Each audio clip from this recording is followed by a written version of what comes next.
इस बार मम्मी के आंखों में आंसू थे। मैंने बोला आंसू किस काम के? अरे बेटे खुशी के आंसू है।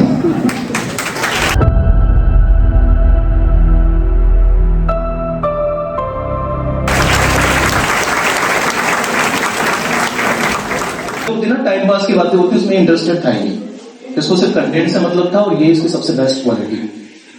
इसको फुल टाइम जैसे 60 मिनट क्लास है तो 60 के 60 मिनट में इसको बेस्ट कंटेंट चाहिए और स्टडी से रिलेटेड चाहिए। कहीं ना कहीं इसके दिमाग में वो मकसद एकदम सीरियस था और उसके आधार पे आज इसका रिजल्ट मिला है, तो आपको कॉन्ग्रेचुलेशन।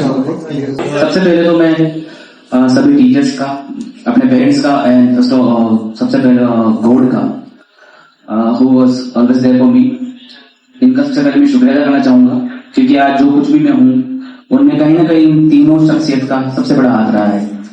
और उससे भी पहले there is a one person who is not a person, has a personality. Whenever he comes in the classroom, his aura, you know, there is something in him. I personally feel कि जब भी मैं उनसे मिलता हूँ ना तो कहीं ना कहीं his words touches my heart deeply. और I would like आप सभी उनका एक please make a huge round of applause for one and only my guru, my mentor, none other than Mr. Ajay Singh Rao ji.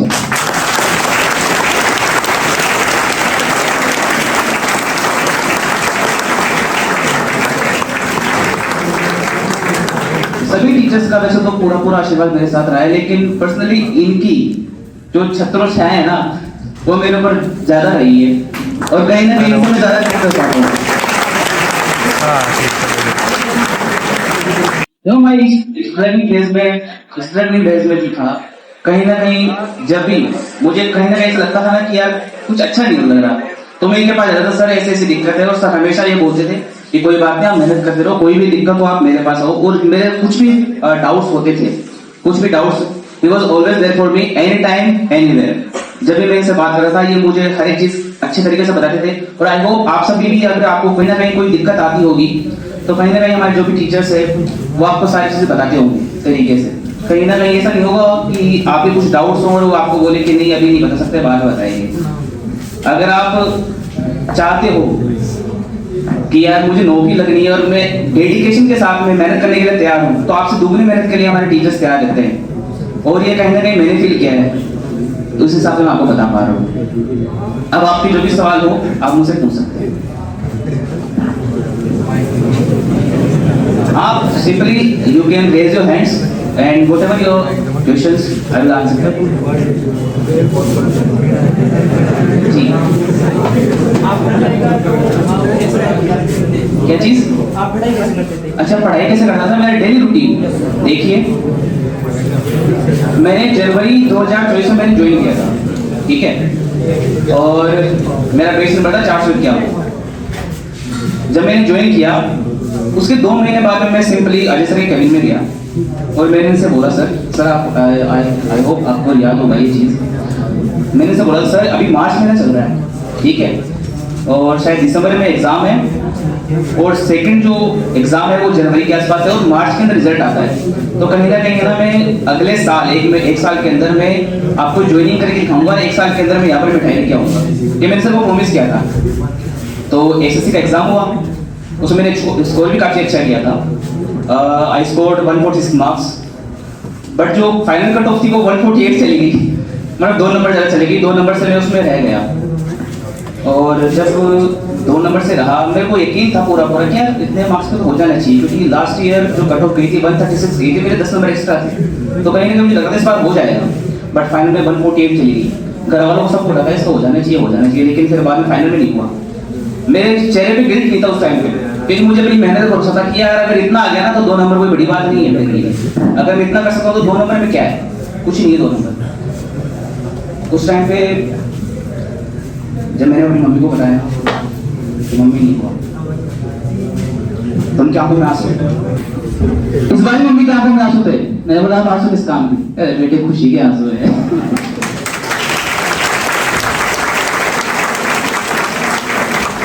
खुशी के आंसू है। मैंने मम्मी को हक किया, मम्मी ने पीठ थपाई, ठीक है, मैंने बोला मम्मी को किसी को बताना नहीं है, बाद में बताएंगे सबको। अब मम्मी तो मम्मी ठहरी, मम्मी ने बोला कि पापा को तो बता देते हैं। मैंने सुबह सुबह पापा को बता दी। पापा के भी मैंने बोला, पापा को बताया, पापा का रिएक्शन क्या था? तो क्या था, उनको भी आंखों में आंसू थे। फिर बाद में थोड़ी देर बाद पापा आते हैं,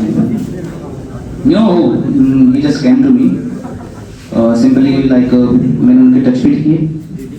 उसके बाद में कुछ नहीं, there is a one in lifetime moment जब he seriously hugged me, उन्होंने मुझे हक किया and he cried। मतलब उनकी आंखों में ऐसे आंसू थे कि बस हम दोनों ने एक बार तो कुछ भी कहा नहीं, बस मैंने बोला ये क्या हुआ? जिंदगी में लाइफ में पहली बार हुआ कि मेरे पापा ने मुझे हक किया है। हम बहुत के लिए होता है ना ऐसा